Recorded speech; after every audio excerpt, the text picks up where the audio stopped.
Each year, Microsoft Research hosts hundreds of influential speakers from around the world, including leading scientists, renowned experts in technology, book authors, and leading academics, and makes videos of these lectures freely available.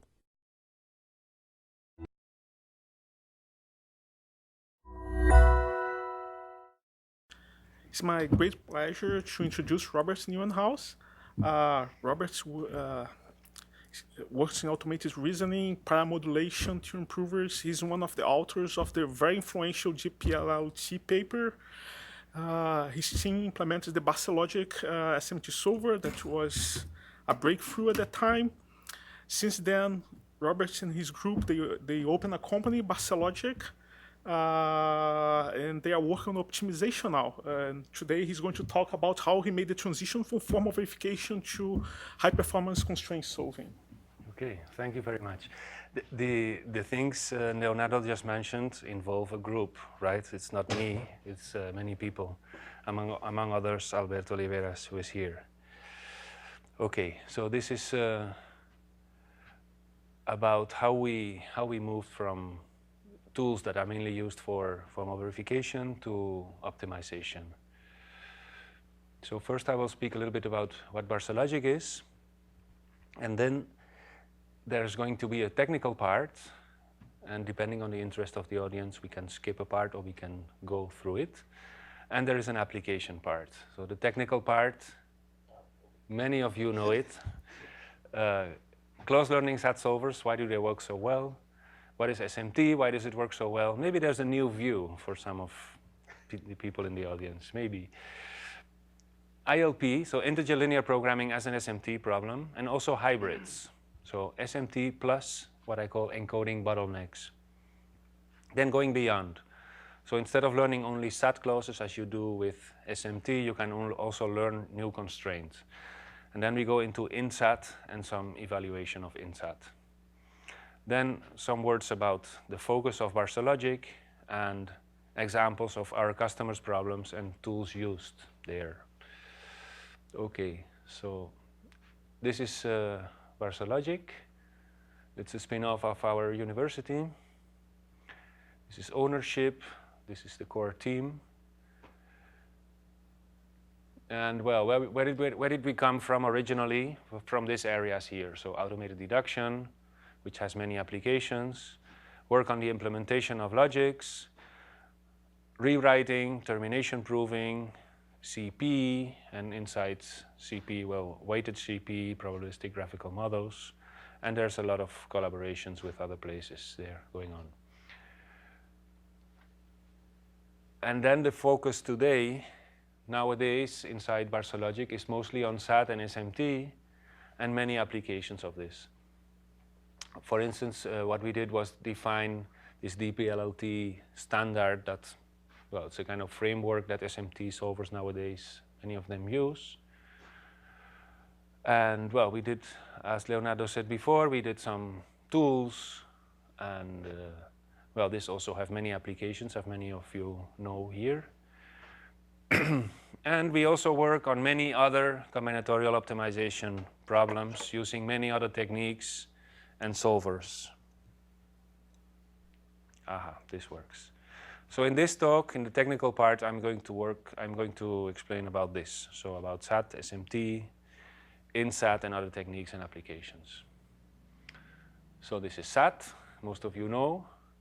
So here we have clauses, and what you do is you decide, you propagate, etc. Each time the blue clause is the one that acts. Then you have this, so the red numbers denote variables that have been decided, and the black ones denote propagations. And then you have this false clause. It's a conflict, so you have to backtrack, and the typical backtrack would be this, and then you have a solution. But you can do much better. You can also do back jump instead of backtrack. So back jump, let's briefly remember. So in fact, it notices that, for instance, in the example we saw before, that this decision level is irrelevant for the conflict. So we could directly back jump to here, because the conflict comes from decision 1 and its consequence 2, and decision 5 and its consequence not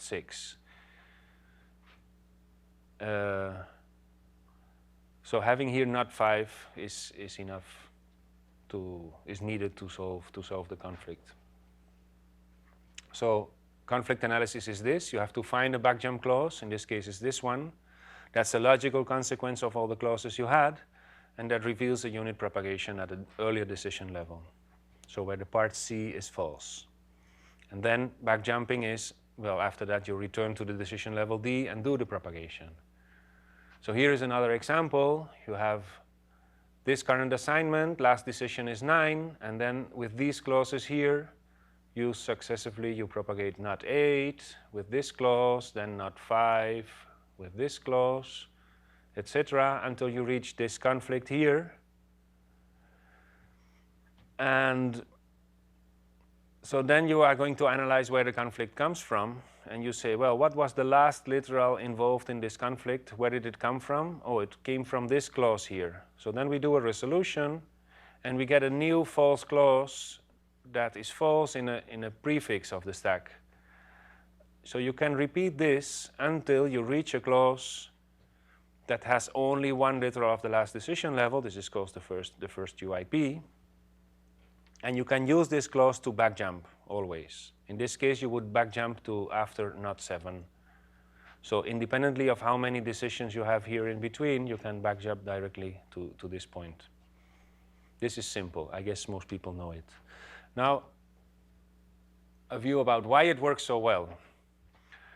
So, in my opinion, so first thing is that you learn the backjump clause as a lemma. This makes unit propagation more powerful, and it prevents exponential amount of repeated work in future similar conflicts. So these similar conflicts tend to come up when you have structure in your problems, not in random problems typically, where this thing doesn't do anything. Also, the decision heuristic. So you decide on variables that have many occurrences in recent conflicts. This is called the dynamic activity-based heuristics. And the idea, from my point of view, is that you work off clusters of tightly related variables. So if you apply this algorithm, you put together 2 SAT problems that share no variables, 2 completely independent problems, you will see that the typical SAT solver will work only on one of them, thanks to this heuristic, which is of course a good thing. And after finishing with this one, we'll work on the other one. And the third point is to forget from time to time the low activity lemmas. This is crucial to make unit propagate fast and memory affordable. And the idea is this. So after you have worked off such a cluster, the ones I was mentioning here, then these lemmas are no longer needed. You have stronger lemmas talking about that part of the search space. So backjumping is not really important.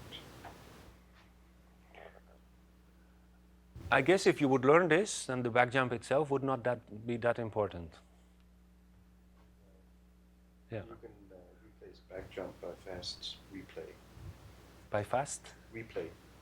Restart. Restart. Yeah, fast restarts. Yeah, yeah. Fast Exactly. reassignment. Exactly. Which should play into 3.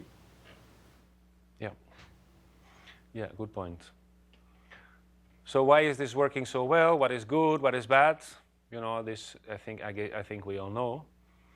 So this is a slide I used to have in my talks already some years ago. And I was saying, what is bad? Well, the language is low level. It's difficult to come up with good encodings, especially for arithmetic. So we did a lot of work on encodings, and many people have worked on this, you know. Good encodings for 0, 1, cardinality constraints, or pseudo-Boolean constraints, encodings for the integers. And also this part here. So usually you get an answer unsat or you get a model, but optimization was not as well studied in this context. So how can we solve these bad things? That's what the rest of the presentation is about. SAT Modulo Theories. Again, most of you know. So this comes from software hardware verification application. So reasoning about theories. Here are a couple of examples. This is a EUF. Essentially, this is the theory of a congruence. And here you have several combined theories. So there is read and write in arrays, there is arithmetic, and there are some of these uninterpreted functions. So this is typical in verification applications. So this is the first approach. I think it's the appearance of SMT in this sense, the lazy thing, right? It's also known as lemmas on demand by De Mora and Rus. And well, the idea is simply to forget about the meaning of the literals, just consider them as propositional literals, and send the clause set to the SAT solver. Then the SAT solver returns a model, and then you have another piece of software that's the theory solver, and it can reason about conjunctions of these theory literals. And it says, no, this is T inconsistent. You cannot have together this and this and this. That's contradictory with the theory. So then you can add a clause forbidding this, add it and send it again to the SAT solver. It returns another model. It's again theory inconsistent. Then you send it again to the SAT solver with a clause blocking it, and then it becomes unsatisfiable. So eventually, either you get unsatisfiable or you get a theory consistent model in this way. But then you can do some improvements, which are quite easy to come up with. So since your solver is DPLL or CDCL based, you can do better. For instance, you can, instead of checking the T-consistency of full propositional models, you can check the partial ones while they are being built. And instead of adding not M as a clause, when you get this T-inconsistent model M, you try to come up with a small T-inconsistent subset. This is called an explanation. Usually explanations are very small. And instead of adding the clause and restarting, you could do conflict analysis of the explanation and backjump. And then we came up with this DPLL approach, and where you also have what is called theory propagation, which is what people in constraint programming call propagation. So you can propagate literals that are theory consequences. So you not only guide the search, you not only validate the search, but you also guide it a bit more. Anyway. So the last line is ambiguous. Either it's Google for it, or it's applied by Google. Yeah. Yeah, but most people don't think about Google as being a company, you know. You're right. You're right. Okay. This is an example. I think it's quite interesting for the rest of the talk. This may be newer for you. So consider a theory. You do intelligent linear programming. The theory is just the conjunction of linear constraints. And you decide and you do unit propagation on bounds. So you have these bounds, and theory propagation is then just bound propagation. For instance, from these two bounds and this constraint, you can infer this other new bound. And an explanation clause for this propagation would be this clause here. So either this bound is false, or this bound is false, or this one is true. But of course, from one constraint, you can have many explanations, many different explanations, depending on which propagation you have done with the constraint. And if there is a conflict, well, you generate the explanation clauses on demand during the analysis, during the conflict analysis. And you do everything as in SAT. And termination and completeness follow from just the standard SMT completeness result.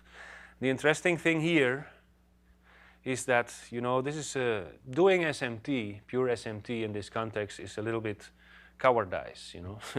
So you only learn new clauses. S doesn't change. Everything is simple. And this was later on also developed by Peter Stuckey and others, and they called it lazy clause generation, and they use it in the CP world, in the constraint programming world, and it works very well on many CP problems, really well. Okay, now why does SMT work so well? Because most constraints are not bottlenecks, so they only generate a few different explanation clauses in practice. And SMT will generate exactly these few clauses on demand. But sometimes you do have bottleneck constraints. And they typically they can generate an exponential number of explanation clauses. Like for instance, if you have some part of the input that implies that at least k of a set of literals has to be true, and you have such a constraint saying at most k minus 1 can be true, then it will generate all subsets as explanation clauses, so this exponential number. This happens.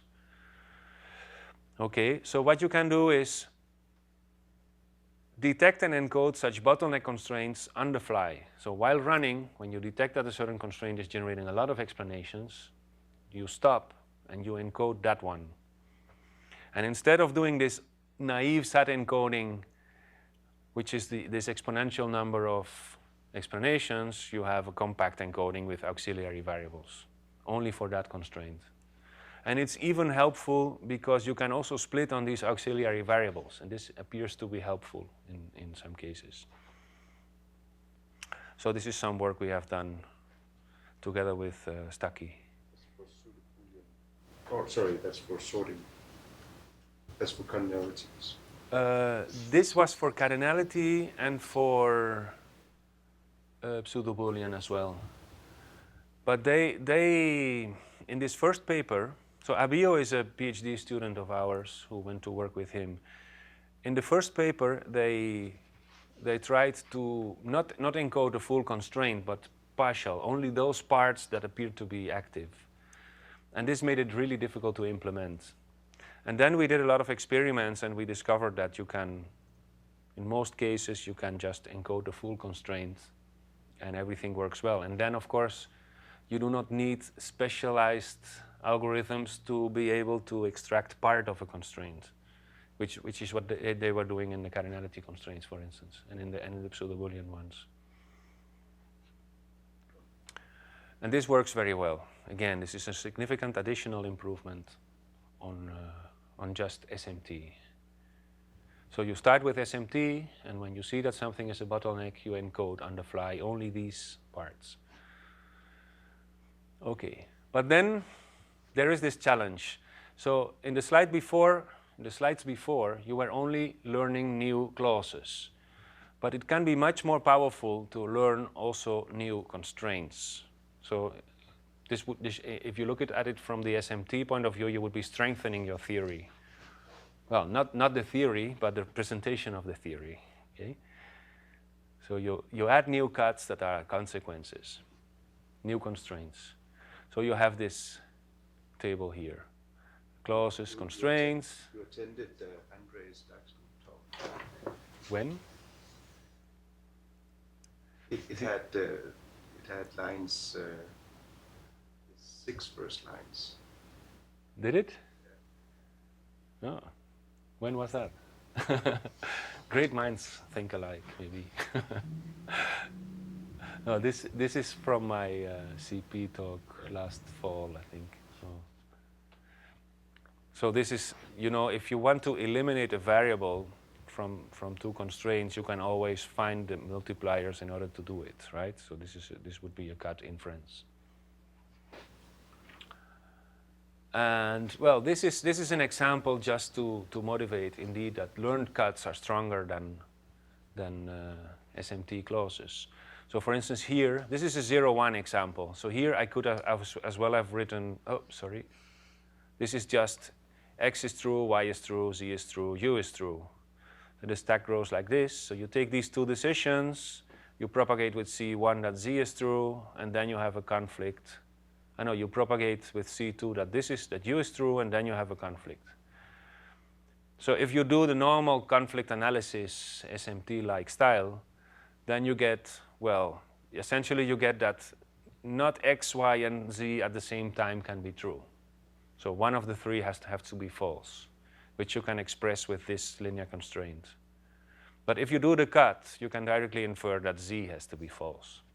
This is just an example, but in practice it happens a lot, that doing cuts you get much stronger results.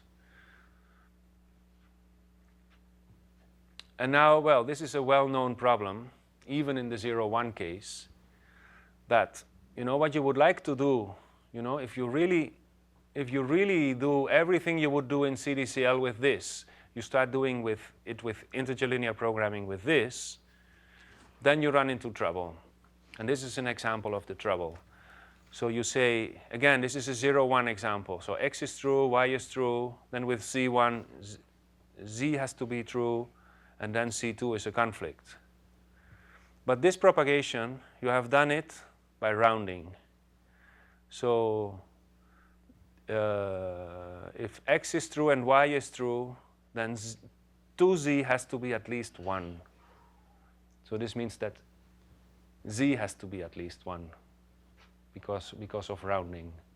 And this rounding is what kills you. So if you do the corresponding conflict analysis cut, you get something that is a useless tautology in the 0, 1 case.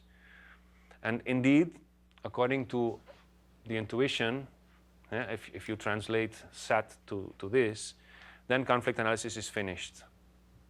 Because indeed, for this constraint, only one bound in the stack of the current decision level is relevant. But this thing here is too weak to force a back jump, so you're stuck. This is a typical example, well known. It was already well known in the 0, 1 case, etc.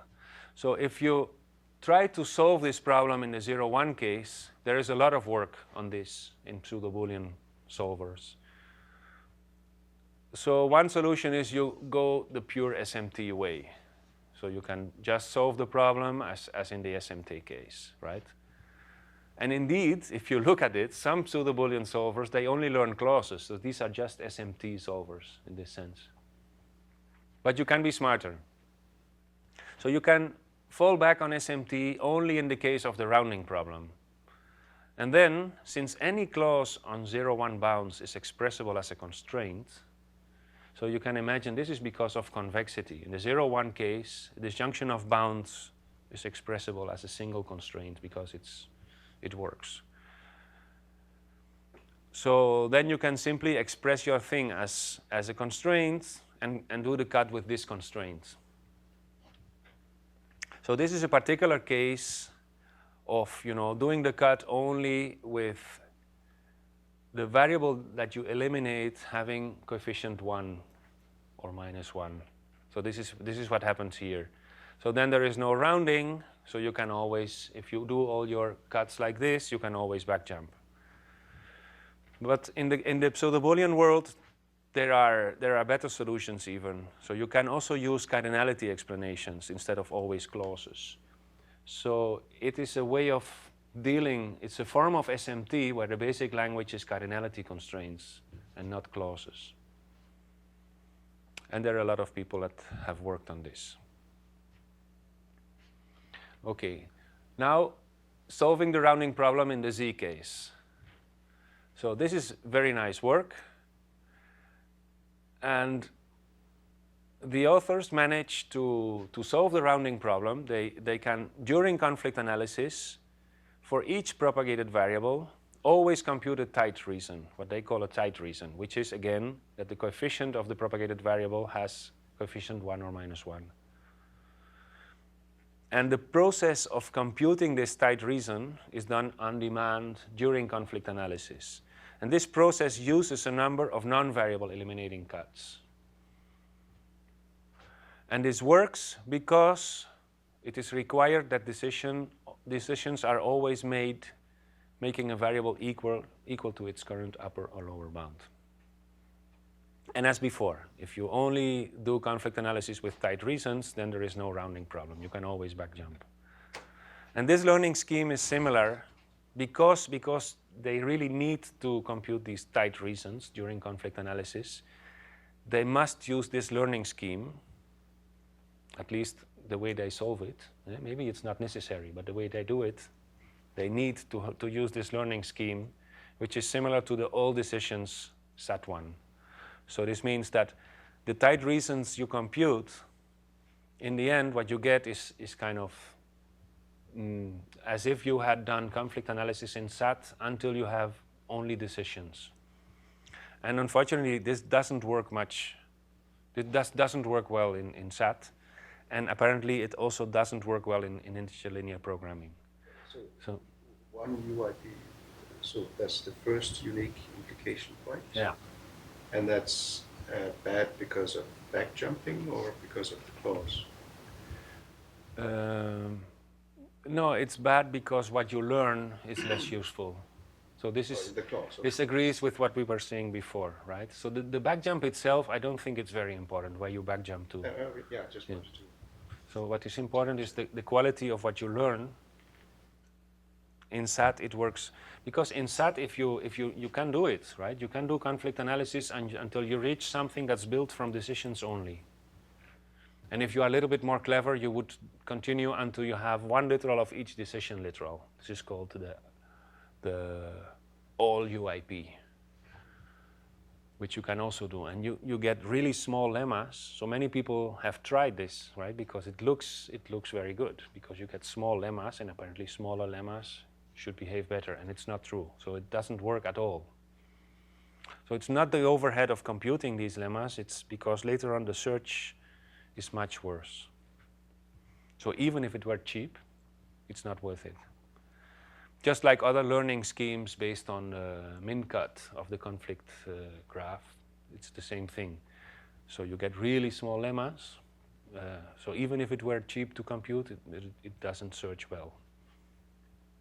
Okay, so what I try to do to overcome this is quite pragmatic. It's much less elegant, but it works much better. So the idea is to fall back on SMT only in those cases where you need it. And this is similar to what is done in the pseudo-Boolean case by others. But you're in trouble here because you cannot convert any clause on bounds into a constraint. So you have to be careful how you do it. Okay, so here you can have arbitrary neo bounds as decisions, and you always get a back jump constraint. Well, you learn a new constraint and you do a back jump, and not always the back jump is based on the constraint you learn. But the search is guided as in the first UIP learning scheme in CDCL. And the idea is, well, you always do the cuts. And if there is a rounding problem, you rely on SMT for completeness. But you learn the clauses on bounds only if they can be turned into constraints. Because you cannot have in your language at the same time clauses and constraints. So you cannot do any inferences combining them in an easy way, at least. Okay, well, essentially, if we look at an example, you can imagine, this is a symbolic way of expressing it, right? But in the stack, you keep a bound, and for each propagated bound, you have the reason constraint, but you also have the reason set, which is the subset of bounds below it in the stack that have caused the propagation. So for instance, this thing has as reason this bound and this bound. Sorry, this bound has as reason this bound and another one below which is not drawn. So this is the reason set. And then if you have a conflict, you have an initial conflicting set. Well, you do the SMT-like conflict analysis, but you also do the cuts. And then it frequently happens that at some point, before reaching the first UIP, you already have a cut that causes a back jump. And then, of course, you do the back jump according to the cut. Otherwise, you may reach the first UIP based on the SMT conflict analysis, and you do the back jump according to the SMT. That's the main idea. Well, I'm not going to go through the whole example, but it's in the slides. Okay, this is the end of the example. And of course, here, optimization is trivial. You just, you run it the first time, and then after that, you add a constraint saying, well, now I only want better solutions, and you rerun. So that's just branch and bound, or cut and bound, or whatever.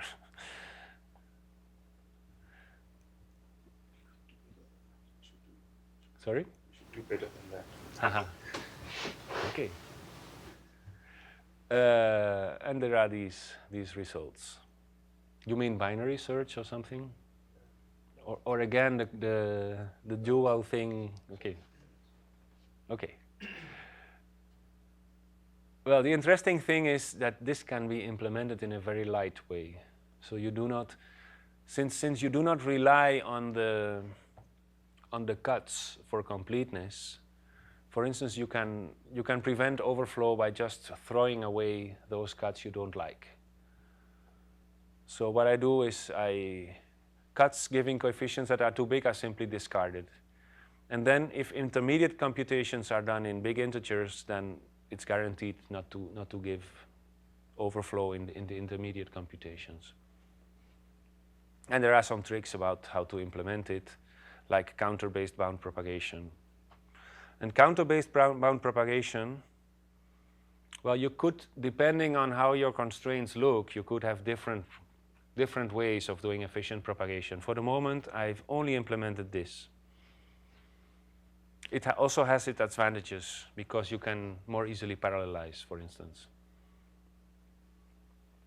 Okay, so this is what we are comparing with the commercial solvers, right? So they're expensive, they're based on combining lots of techniques, and well, indeed, they have seen immense improvements in the last years. And we also compare with their 4-core versions instead of 1 core, which is this thing. Okay, so this is the first completely different technique that shows some competitiveness on integer linear programming with the commercial solvers, as far as I know. Even on these MIBLIP problems, which are their standard test set. And even with this small toy implementation. And there is a lot of room for improvement. So I tried, you can see it in this paper, I tried some random problems and also the MIBLIP ones. So all MIBLIP problems where variables are bounded, because currently I cannot handle unbounded, including some hard and open ones, and some of them are really big. So let me try to give you a demo on some of them. Demo IntSat. So here there are a couple of problems. This is one of the MIBLIP problems. This is lecture scheduling. This is not a very big problem. It has something like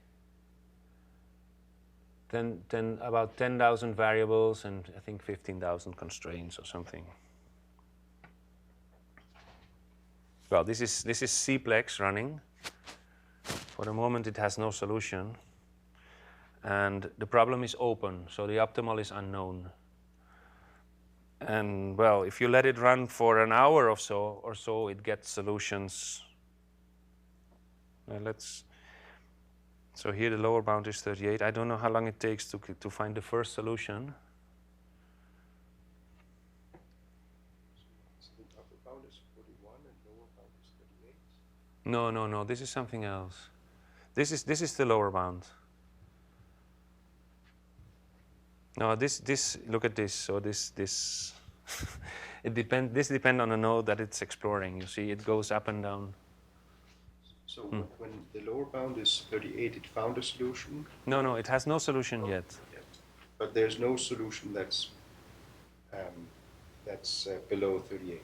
Yeah, exactly. So this is the lower bound that comes from the LP relaxation of the problem. That way.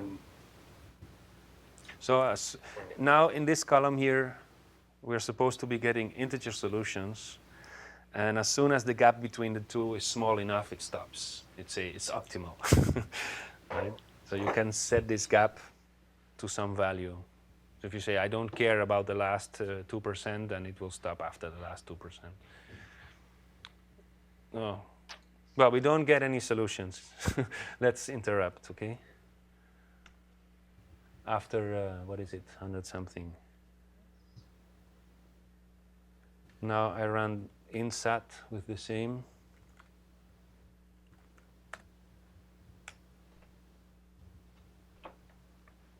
So it finds solutions very quickly. It costs some work to go down.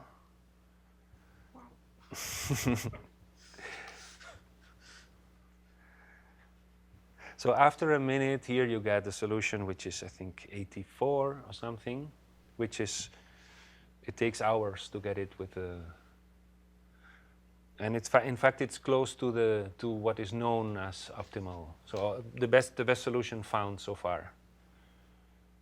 Yeah, I think we are getting there.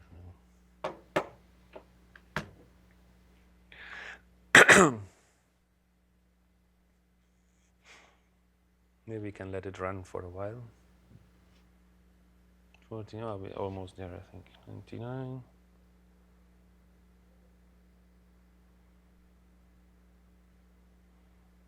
Yeah, so this is already close to the best known solution of this problem.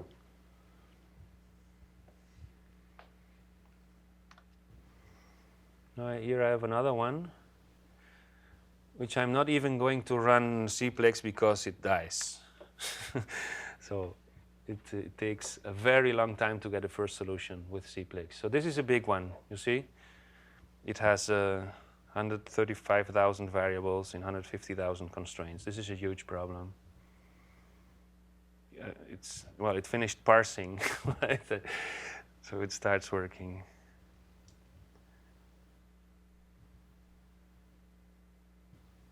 And there we have some solutions. Processing techniques? Do you use any pre-processing? I'm doing some, no, not here. Here I do nothing. No, in the 0-1 solver I do a little bit of probing, but it's not very useful. So I'm sure a lot more can be done in all this.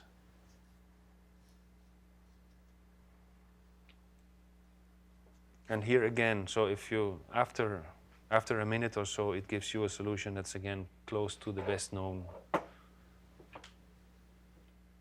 Anyway, it's boring to watch it, I think. At some point you get a jump to a much, much better solution.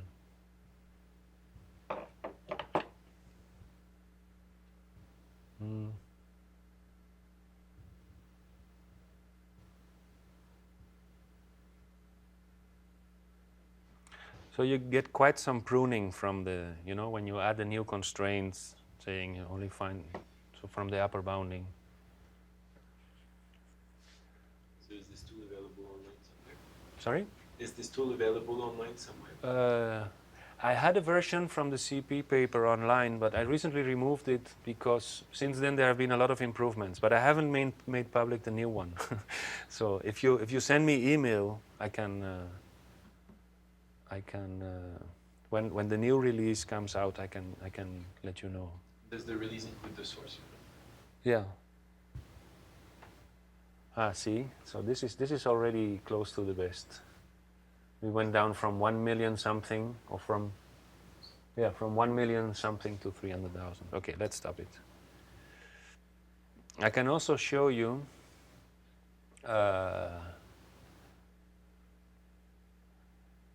so this is this is a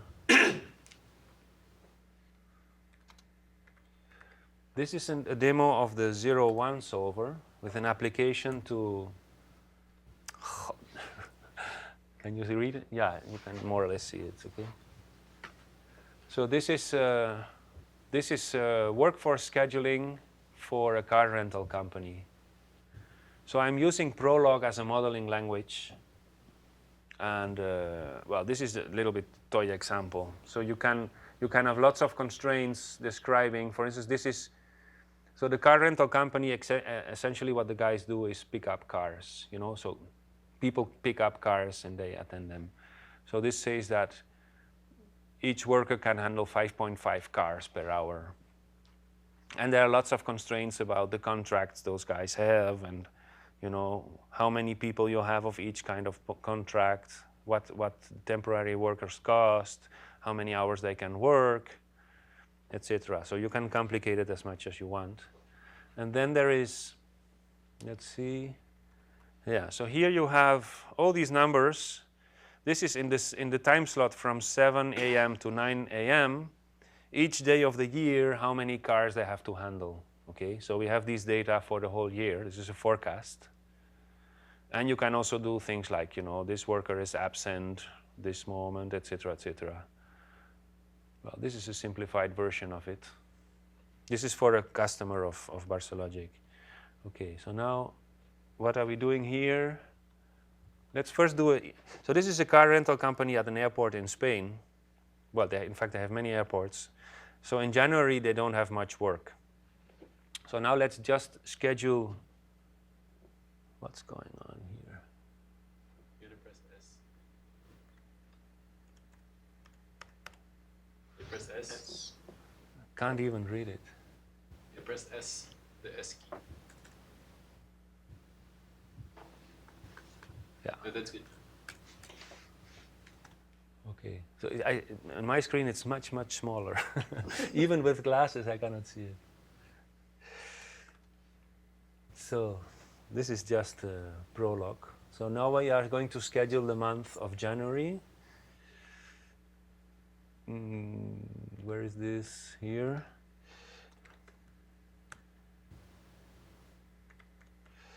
So this prologue program is going to invoke Cplex. So it generates the LP program, 0-1 linear programming, and it invokes Cplex. We didn't even see it. Fighting with the... Anyway. Then you get... It's really big here. Huh? And this is not what I expected as a result, anyway. January.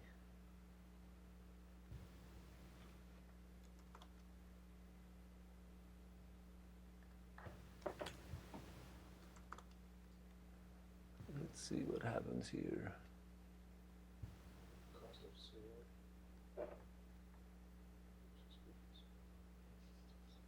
zero. Yeah, that looks really suspicious. You were using in February usually. Ah, that's why, yes. January is cost zero. You're right. Thank you, Albert. Yeah. No, it was, February was easy. January was really easy.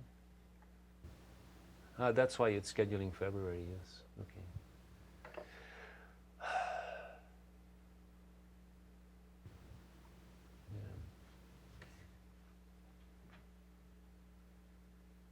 Yeah, okay, 700.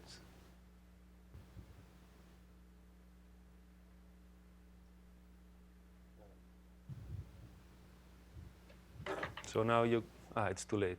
Yeah. We can see the solution here. It explains also why the cost is 700, you know, because it had to hire 2 temporary workers, and well, there are different costs involved in the contract. So now I lost the cursor. Where is it? No, okay.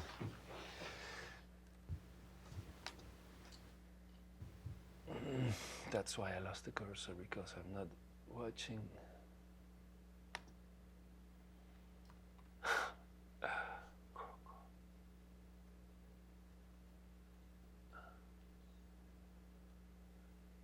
I'm not seeing on one screen what's on the other. Perdido el cursor. This is here. Cursor is gone.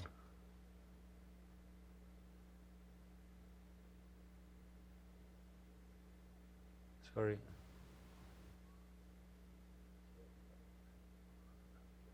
Here. It's incredible. Yes, okay, so now I can do here. So you can watch this linear program. There is a huge function to be optimized. And you have lots of these constraints. So this is a pseudo-Boolean optimization problem. Okay, it's huge.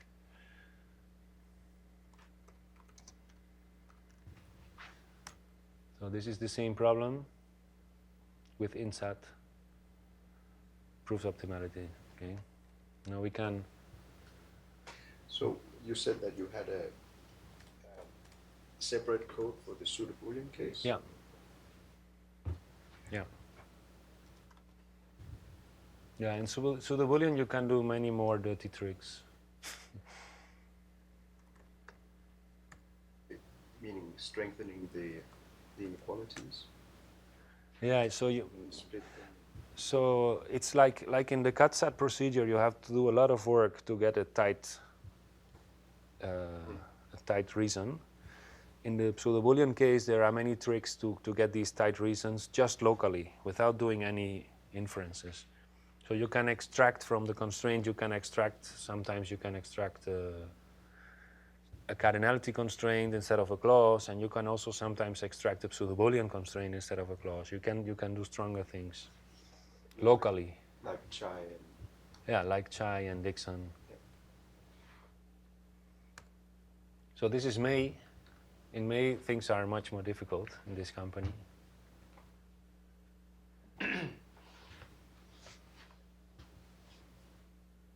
So again, we see first Cplex running. It has a timeout of 60 seconds, I think. But you said that your integer solver solves for bounded integers. Each variable is bounded. Uh-huh. So do you use any information from the bounds To do better, you mean? In what sense? like the 0, 1 variables are bounded by 0, 1. Yeah. What do you mean? Just like you derive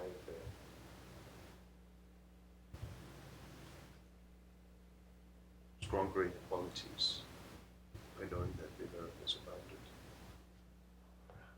Yeah, but so it's still sometimes Leonardo can surely build such an example, right? So you can have that what you would need to express the conflict is something that's not convex. So you cannot express it with a single constraint, which is what you would need. Sure, but as a heuristic can So let's do it. So it timed out after 60 seconds with a cost of, I don't remember. So here we see the timetable again and of 13,300. Now we run IntSat on the same problem. You see? So I don't know whether it proves optimality quickly, but I think this is the optimal here. Okay, so this is at least a real-world problem which we run into, where you can do much better than the commercial solvers with this kind of techniques. Let me return to the talk. Where are we? Here. Okay, so here are some statistics about the talk, about the pure IntSat. Now we return to VarsaLogic. So we get now the application part of the talk. So VarsaLogic, what we have been doing first is this, what I call focus 1.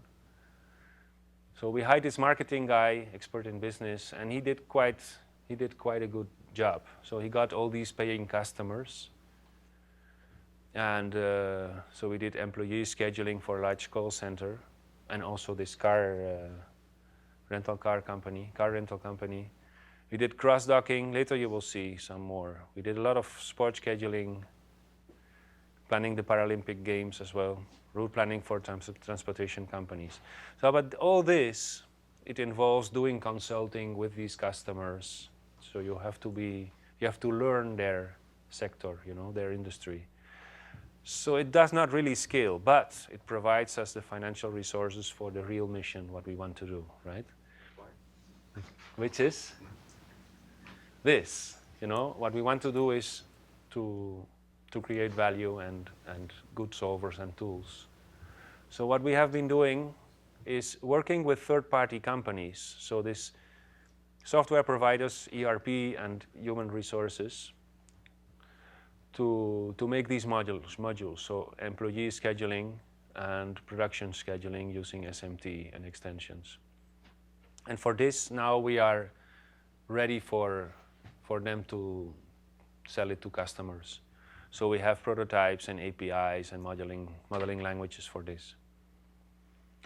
And we have a patent pending on IntSat. And well, we are doing many more things with the 0-1 ILP solver.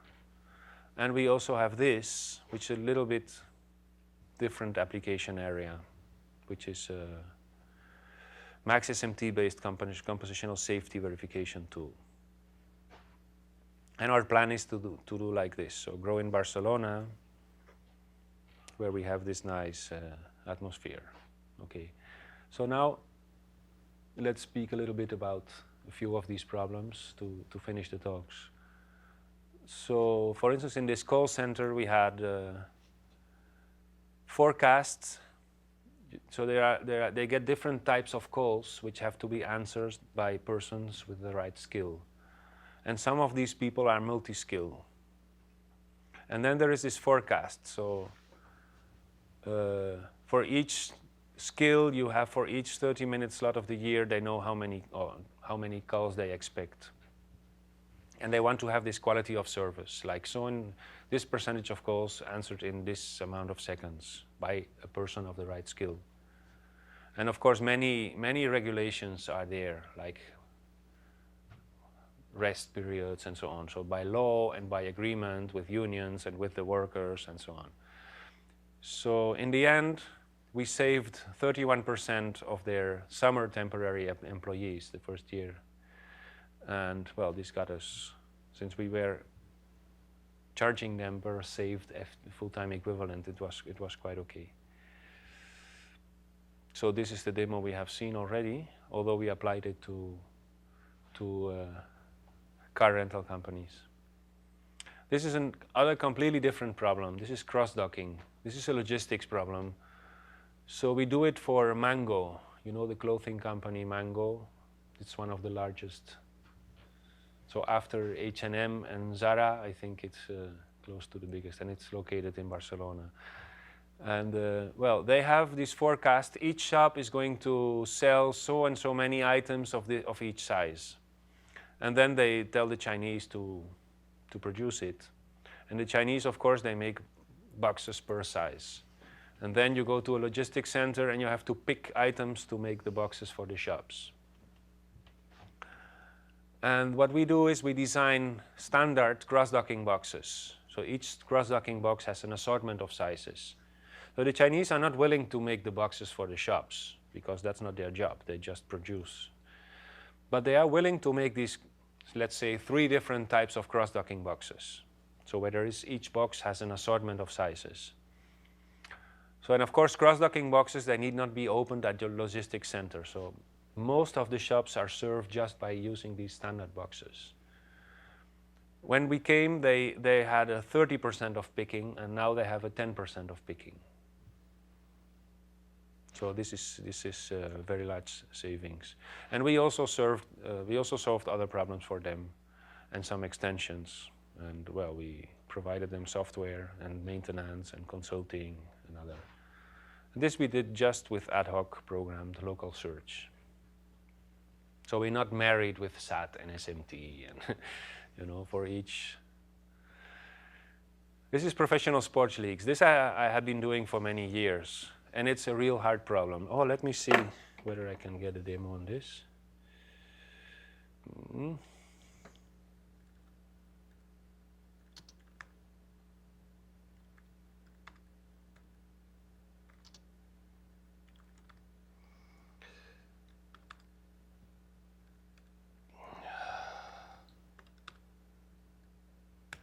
So again, I'm using here Prolog as a modeling language.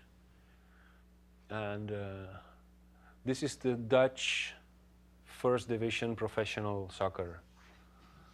And well, it's full of constraint. Let me show you just, let me see, where is it? This. So for each team, there is this matrix which says for each other team and each playing day of the whole season, under which circumstances they are willing to receive this other team. So the A, B, 1, 2, X, blah, blah, blah, they are codes saying, well, not on Sunday or not at this time, or depending on the police, blah, blah, blah. So some of these teams, they have really full matrices, you know. So each entry, which is not a dash, is a constraint.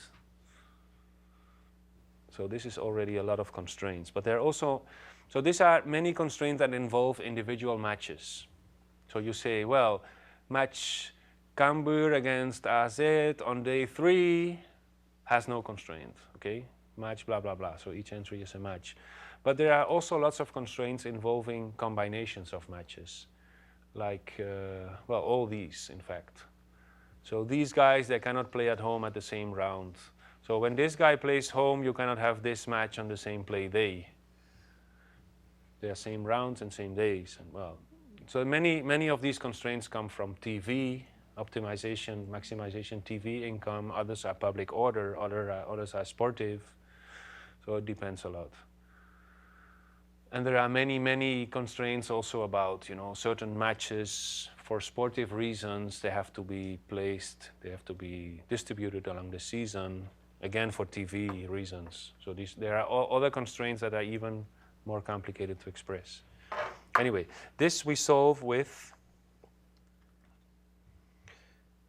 a kind of tailored SAT solver that also optimized. So it is a SAT solver that has some special encodings for this problem, and also that has a special heuristics for this problem.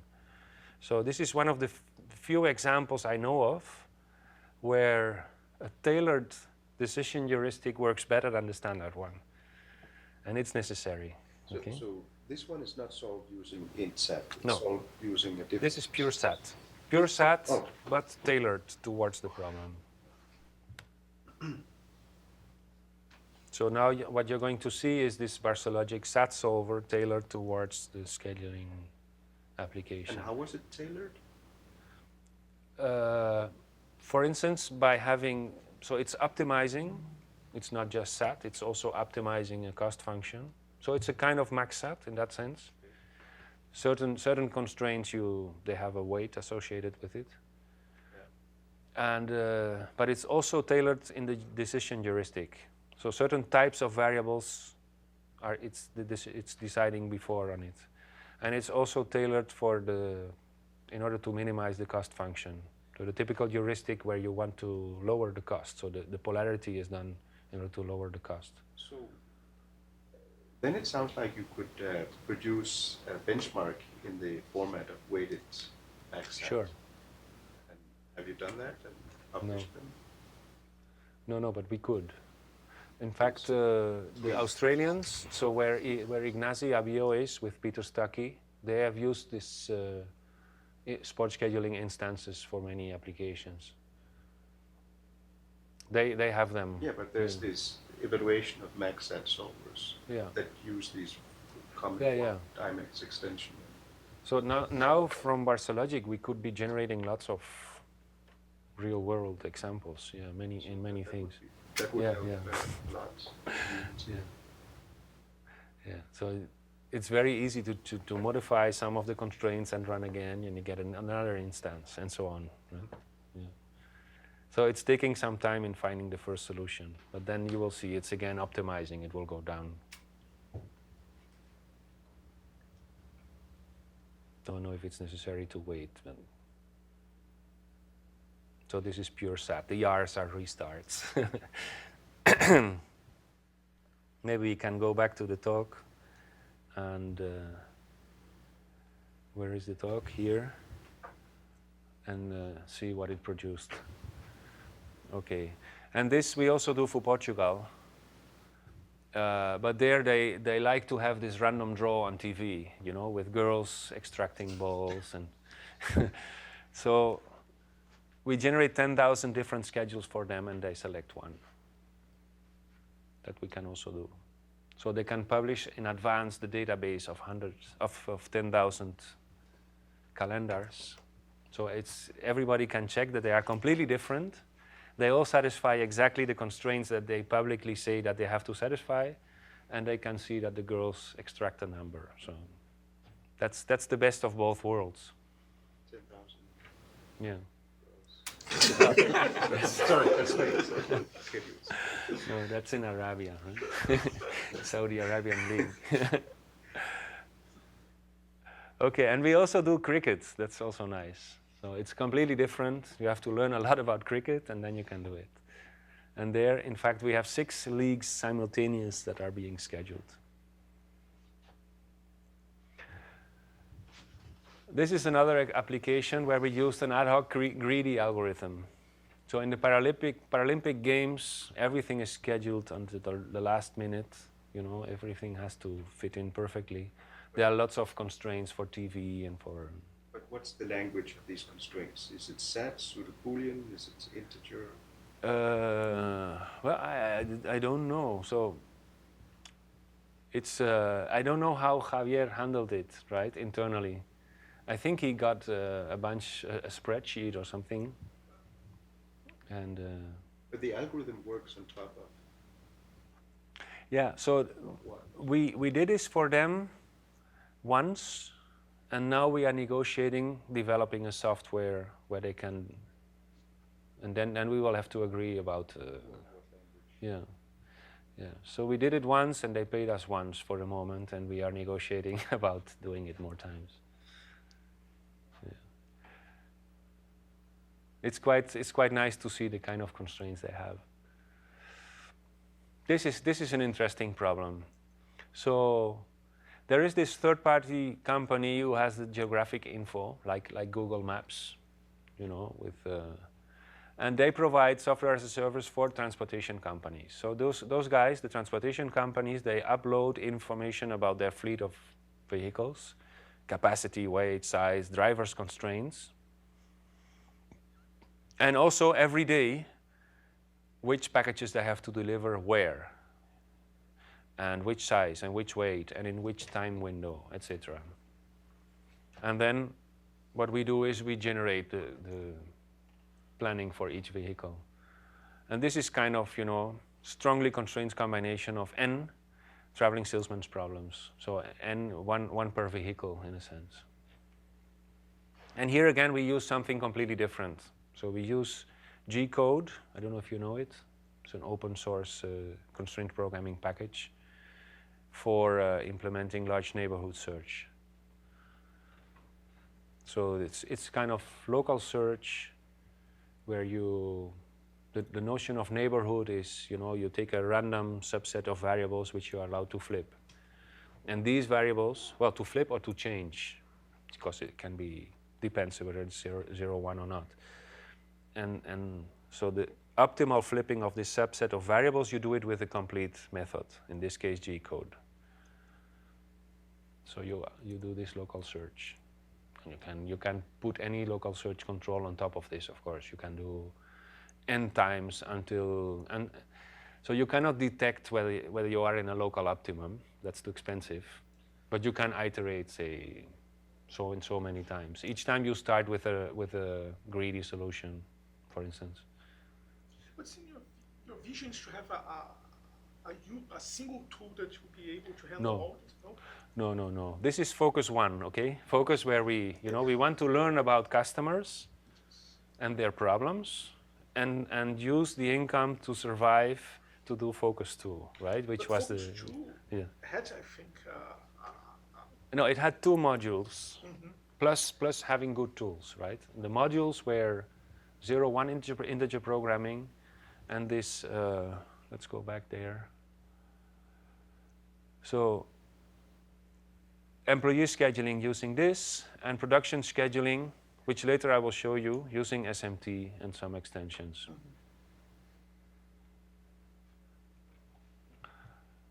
Okay, so this is the other module. So this you can make as complicated as you want. So for the moment we stuck to already a quite complicated setting. Okay, so you have resources. Yeah, machines, vehicles, human resources with different skills, etc. And tasks are subject to constraints. So how many resources of each kind you use, the time window, the duration, precedence between tasks, transportation, intermediate storage capacity, you know, like in chemical industries, for instance. Some things you can't even store. So then you have what we call an immediate precedence. So immediately after the producing task finishes, you have to do the follow-up task because you cannot store the product. Availability of raw materials, this also makes it nice. Transition times, setup times between tasks. So when you stop using one machine for something and you have to use it for something else, maybe you have to clean or you have to change some pieces which cost time. This is called transition times, setup times. And also the duration and energy consumption of each task may vary depending on the time slot or the type of resource you use. So you may have fast machines, slow machines. Do you optimize the numeric variables, or is it a max SMT?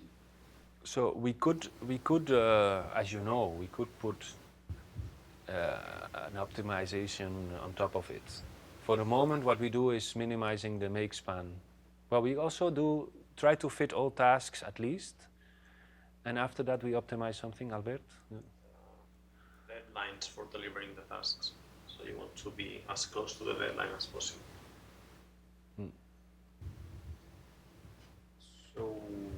So you have multiple objectives, and Yeah, so in fact, some of the objectives we were discussing this with the software company. You know, what do you exactly want for the moment? So we can do both, as you know. So here we have this language, which you can easily. So the API is a kind of text language. Right, but are the problems? Is it MaxSat with SMT, or is it optimization with integers or reals? You can express it in both, I think. So it of reduces course. to MaxSat over SMT. So what we do is So we solve it with SMT and extensions to handle all this stuff, right? Right, so asking a different way, the objective functions, are they over 0-1 variables or over unbounded variables? None of both. Bounded integers. Bounded integers? Yes, I think so. Well, but not 0-1. Can be formulated as 0-1. It can be formulated as weighting MaxSat. Okay. The problem is that they don't even know what they really want to optimize. So that the current version. Okay, in the current problem Yeah. formulation, Yeah. that reduces to. so that. you're talking with non-experts in all this, right? So Sure. But I mean, our customers. So it's difficult sometimes to come to a.